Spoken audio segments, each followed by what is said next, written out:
ოპოზიცია რო ოდნავ გონივრულად მოქცეულიყო თბილისში კახაკალაძე ძალიან გაუჭირდებოდა მოგება მაგრამ მე შთაბეჭდილება ზოგადად ვრჩება რომ პირიქით ყველაფერს აკეთებენ ჩვენი კოლეგები იმისთვის რომ კახაკალაძე იყოს წარმატებული და მან პირველივე ტურში გაინაღდოს მოგება მე ეს მაწუხებს ხო გესმით რომ იმისთვის რომ მეორე ტური იყოს ერთ-ერთზე კალაძე არ უნდა დარჩეს ოპოზიციის კანდიდატთან იმისთვის რომ უცბად პირველივე ტურში არ გახდეს გამარჯვებული ქართულ მედია სივრცეში თქვენ არ გულისხმობთ თქვენთან უცნაურიც ვიყავი და ახლაც ვარ და ეს მესმის. ამის მიღმა შევხედოთ სიტუაციას.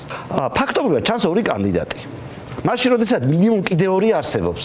ბატონი ზურაბ ბახარაძე საერთოდ არ არის ჩემთვის მისი იდეოლოგია არ არის მისაღები. მე არ მინდა ამ ქვეყნის ბელარუსიზაცია. მე ნიუ-იორკი მინდა თბილისისგან. შესაბამისად სოფლის გაშენება აქ არ მინდა.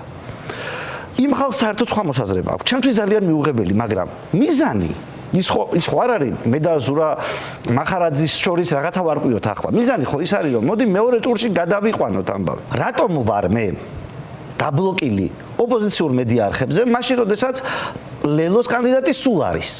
გასაგებია შეიძლება ლელო ფულს იხდეს, მაგრამ ხო მეც უნდა გადამიხადოს.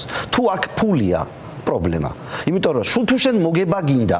მე ასე მესმის მოგება, რომ ახლა ამ წუთას თამაშობთ ისე რომ მეორე ტური მოვიდეს. ლელოს ფაქტობრივად უნდა მერობა იმისთვის რომ ხელისუფლება დაამხოს და ბიძინა გააქციოს მოსკოვში. ანუ ისინი იბრძვიან გაცხადებული მიზანია რომ შეიცვალოს და ეს იყოს ზუსტად იგივე მიზანი აქვს ხაბეიშვილს, რომელიც 4-ში ანონსებს აქციას. ანუ ერთი არჩევნებზე ანონსებს იგივეს, გაგდებას ბიძინას, მე სავირჩევ და ბიძინას გავაგდებთ, მეორე აქციაზე აკეთებს ამას. შესაბამისად მათთვის შეუძლებელია ქართული ოცნების ხმების მიღება. მაგრამ ჩემი პოზიცია ეს არ არის. მე არ მინდა თბილისის მერობა იმისთვის რომ ბიძინა მოსკოვში გავაგდო. მე მინდა იმისთვის რომ შევარიგო ეს საზოგადოება. და ხიდებზე ვლაპარაკობ, მეტროზე ვლაპარაკობ, ყველაფერზე ვლაპარაკობ, მაგრამ ვიცი რომ სანამ არ შევრიგდებით, ყველაფერი მეორე ხარისხოვანია. ჩემი ეს პოზიცია ბევრად უფრო გასაგები და მისაღებია ქართული ოცნების ამორჩევლისთვის.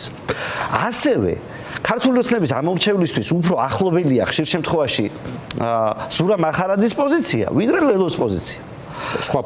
სხვა ფლანგიდან, მაგრამ ჩვენი ამოცანა ამ წუთას თუ ის არ არის, რომ მე თუ არ მებრძვი, ანუ თუ ჩემი თავარი მტერი ლელოსი არის გირჩი, მაშინ ყველაფერი გასაგებია. მაგრამ ამას ხო არავინ არ ამბობს. არა, არც არის ეს ასე. ხო, თუ თავარი მოწინააღმდეგე არის კახაკალაძე, რატომ არ ვზივართ მეც და ზურა მახარაძეც? ზუსტად თანასწორად თუ არა 10%, ანუ 20%. შენ თუ ფიქრობ რომ ქვეყანაში არის რუსული რეჟიმი, მეორე ტური აუცილებელია ამისთვის, ლელოსის სტრატეგიის მიხედვით. შესაბამისად, ანუ შეიძლება რომ შენ ყველაფერს, მათ შორის შენს მოწინააღმდეგეებთან, ანუ იქცეოდე ისე რომ თავარ მტრად ისინი დაისახო და თავარი მიზანი რომ რუსული რეჟიმის წინააღმდეგ ბრძოლა დაგავიწყდე.